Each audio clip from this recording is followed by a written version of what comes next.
Hello guys, तो कैसे हो आप लोग। देखो, हम लोगों ने जो पिछली क्लास थी उसमें श्वसन तंत्र के बारे में बात कर रहे थे और श्वसन तंत्र को हम लोगों ने 3 भागों में डिवाइड करके पढ़ा था। पहला भाग हम लोगों ने संवहनी श्वसन अंगों के बारे में बात करी। दूसरे भाग आज बात करते हैं मुख्य श्वसन अंग, और मुख्य श्वसन अंग जो होता है हमारा वो होते हैं फेफड़े, फुफ्फुस या लंग्स।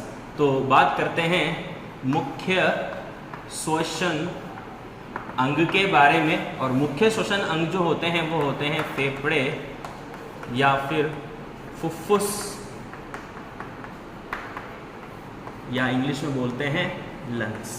देखो, डायग्राम से देखने का प्रयास करते हैं। यूजुअली हम लोगों ने शुरुआत से ही लेते हैं ये एक्सटर्नल नेजल पोर। एक्सटर्नल नेजल पोर जो होते हैं वो इंटरनल नेजल पोर में आकर खुलते हैं और ये फेरिंग्स में आकर खुलती है। फेरिंग्स जो होती है वो आगे जाकर ट्रीकिया जो होती है उसका निर्माण करती है इस तरीके से। तो ये जो ट्रेकिया होल वाला पार्ट होता है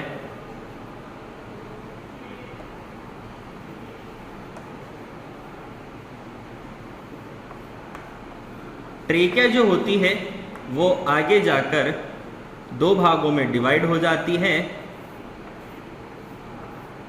और इससे अपनी अपनी ओर के जो फेफड़े होते हैं उनमें आकर ये खुल जाती है। बात करते हैं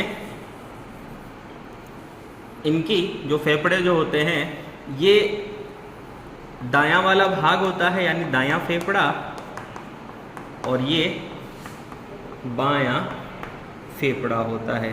दायां फेफड़ा जो होता है वो 3 लोब से मिलकर बना होता है और बायां फेफड़ा जो होता है वो 2 लोब से मिलकर बना होता है।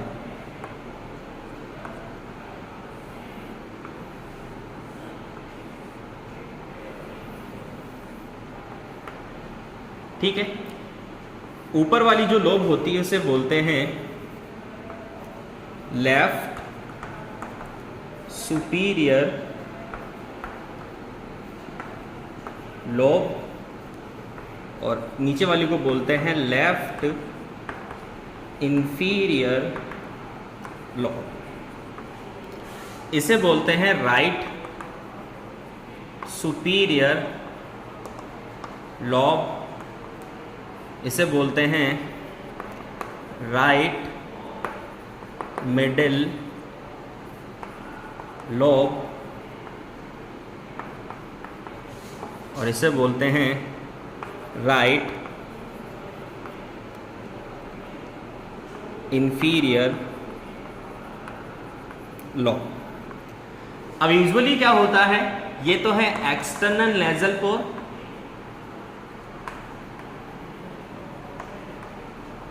ये फेरिंग्स, यहां पर इंटरनल नेजल पोर,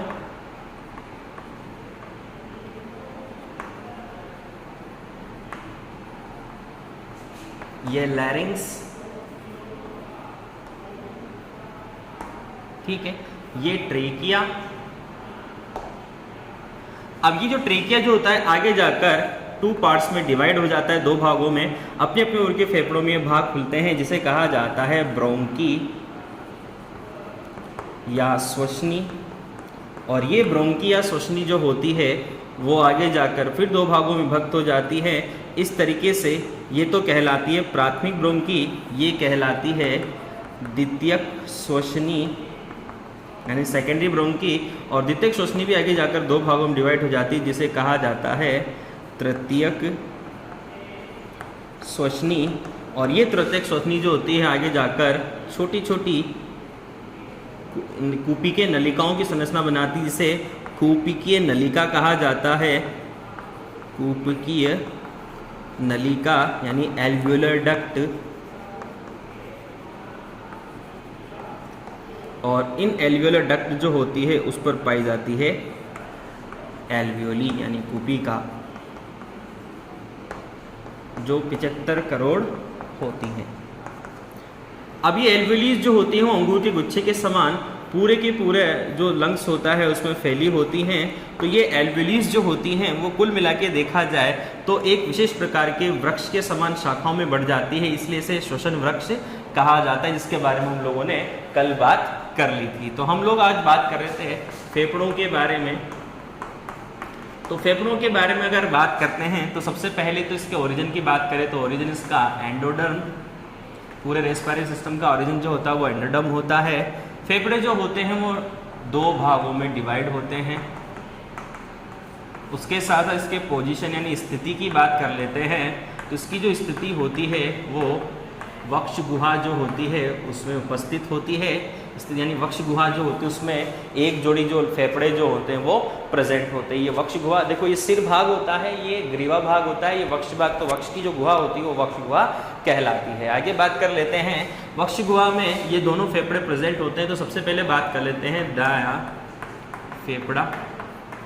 दाएं फेफड़े के बारे में बात करें तो पहली चीज़ तो ये आती है कि दायां फेफड़ा जो होता है वो छोटा होता है, वह चौड़ा होता है। बाएं फेफड़े की बात करते हैं तो बायां फेफड़ा जो होता है वो बड़ा होता है और सकरा होता है। ठीक है, दाएं फेफड़ा जो होते हैं इसमें 3 लोब प्रेजेंट होती है, बाएं फेफड़े में 4 लोब प्रेजेंट होती है। अगर फेफड़ों की बात करते हैं तो फेफड़े कोमल, लचीले, प्रत्यास्थ और उसके साथ साथ पेशी रहित और स्पंजी होते हैं। ठीक है, तो दाएं फेफड़े के बारे में, बाएं फेफड़े के बारे में अब बात करते हैं। जो बायां फेफड़ा होता है उस बाएं फेफड़े में एक नोच पाई जाती है, यानी एक गर्त पाया जाता है जिसे मीडिया स्टेनल स्पेस कहते हैं। और इस मीडिया स्टेनल स्पेस जो होता है उसमें 3 संरचनाएं प्रेजेंट होती हैं। पहली संरचना तो हृदय, हार्ट। दूसरी संरचना जो होती है वो होती है ग्रसिका जिसे इसोफेगस कहते हैं। और तीसरी संरचना होती है थाइमस ग्लैंड यानी थाइमस ग्रंथि। तो ये मीडिया स्टेनल स्पेस जो होता है यहाँ पर दोनों जो लंग्स होते हैं, दोनों लंग्स के बीच का जो अवकाश होता है उसे मीडिया स्टेनल स्पेस कहा जाता है। ठीक है, ये सारी बातें हुई लंग्स के बारे में। अब लंग्स जो होता है उस लंग के चारों तरफ एक विशेष प्रकार का आवरण पाया जाता है जिसे प्लूरा कहा जाता है। प्लूरा जो होते हैं उसमें विशेष, अब ये प्लूरा जो होती है वो 2 संरचनाओं से मिलकर बनी होती है, यानी दोहरे झिल्ली से आबद्ध संरचना होती है। एक तो होती है पेराइटल और एक होती है विस्केरल। तो एक तो होती है विस्केरल लेयर और एक होती है पेराइटल लेयर। ठीक है, ये डबल लेयर स्ट्रक्चर होती हैं। प्लूरा जो होती है इसमें पाई जाने वाली जो कैविटी या गुहा होती है उसे प्लूरल कैविटी कहा जाता है। और ये प्लूरल कैविटी जो होती है, इस प्लूरल कैविटी में विशेष प्रकार का, यानी प्लूरल कैविटी जो होती है उसमें भरा हुआ जो द्रव्य होता है इसे प्लूरल फ्लूइड कहते हैं। और ये जो प्लूरल फ्लूइड जो होता है वो एक्चुअली में, अगर जैसे कभी कभी क्या होता है, ये प्लूरल फ्लूइड जो होता है वो फ्रिक्शन जो होता है इनमें, फ्रिक्शन यानी घर्षण जो होता है उस घर्षण से बचाने का कार्य करता है। कभी कभी ये प्लूरल फ्लूइड जो होता है उसकी मात्रा बढ़ जाती है, तो जैसे फेफड़ों में पानी भरना जिसकी वजह से सांस लेने में तकलीफ होती है और जो सीना होता है उस सीने में तेज दर्द उत्पन्न हो जाता है, या फिर लंग्स जो होते हैं लंग्स में यानी फेफड़ों में सूजन आ जाती है इस प्लूरल फ्लूइड की मात्रा बढ़ने से, जिससे एक विशेष प्रकार का रोग हो जाता है जिसे प्लूरिसी डिजीज कहा जाता है। ठीक है, तो प्लूरिसी डिजीज इसकी वजह से होती है। तो ये हम लोगों ने बात करी जो मुख्य श्वसन अंग था उससे बारे में। अब बात करते हैं सहायक श्वसन अंग, यानी तीसरे प्रकार के अंग। सहायक श्वसन अंग, मुख्य श्वसन अंग पढ़ लिया। सहायक श्वसन अंगों के बारे में बात करें तो सहायक श्वसन अंग में सबसे पहला हमारे पास आता है डायफ्राम। देखो, डायफ्राम की बात करें तो केवल स्तनधारी जंतुओं में यह पाया जाता है,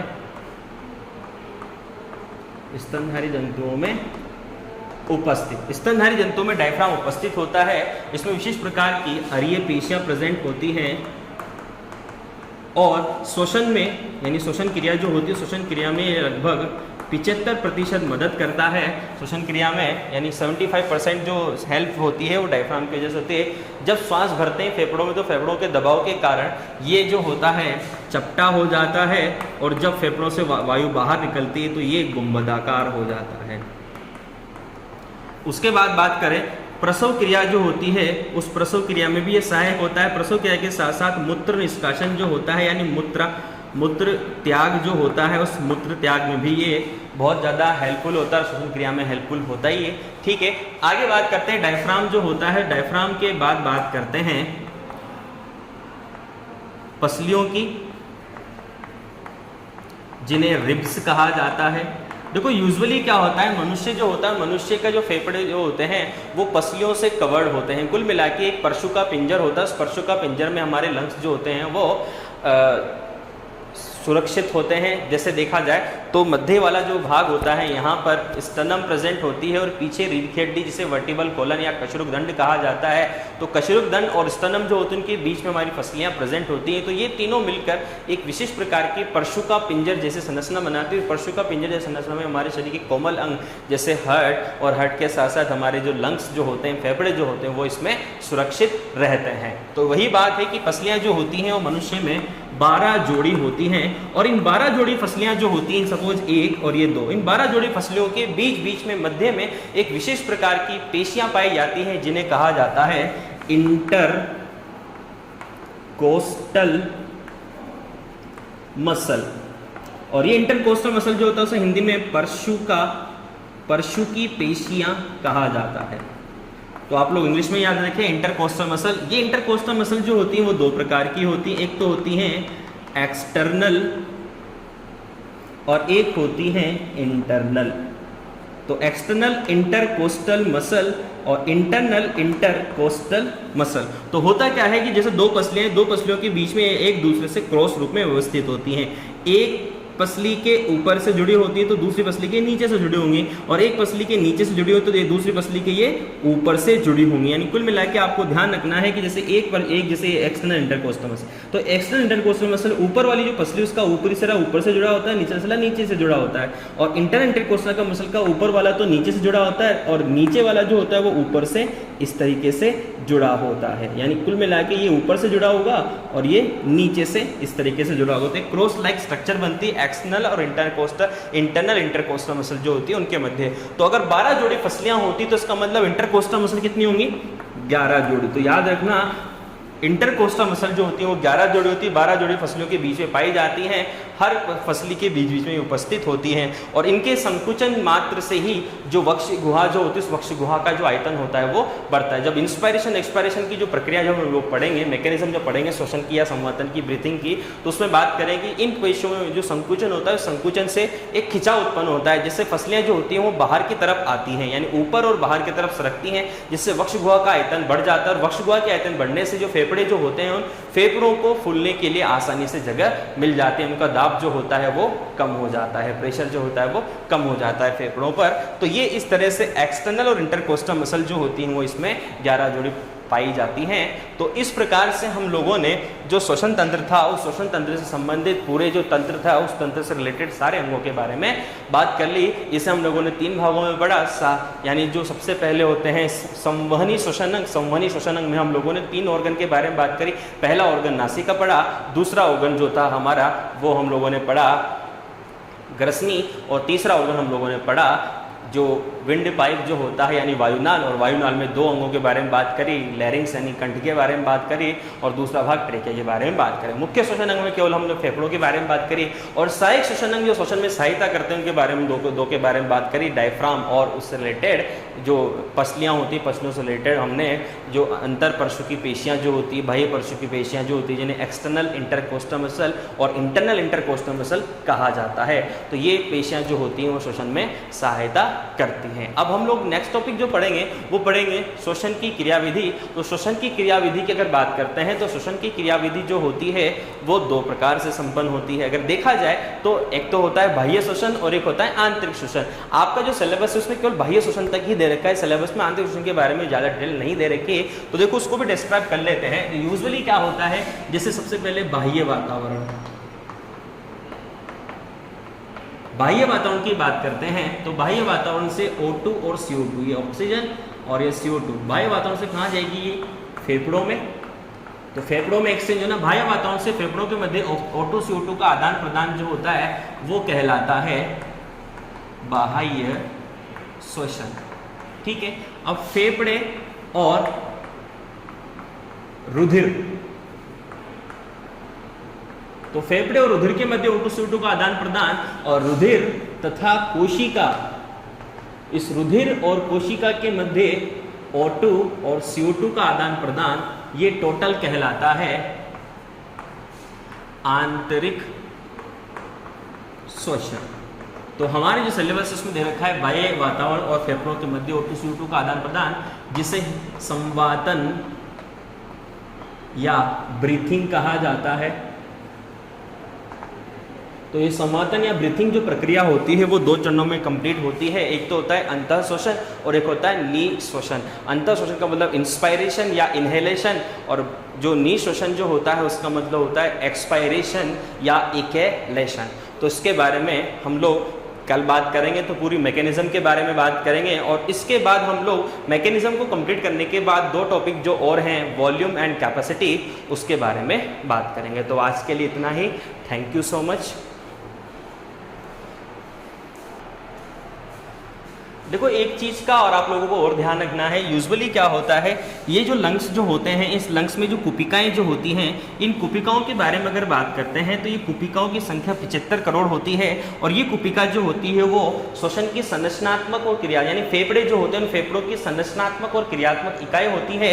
यूजुअली क्या होता है, गैसों के आदान प्रदान का जो स्थान होता है वो ये कुपिकाएं होती है। और ये कुपिकाएं जो होती हैं, इन कुपिकाओं के चारों ओर रुधिर केशिकाएं जो होती हैं, रुधिर केशिकाएं, इन रुधिर केशिकाओं का एक जाल पाया जाता है जिसके द्वारा O2 CO2 का इसमें आदान प्रदान होता रहता है।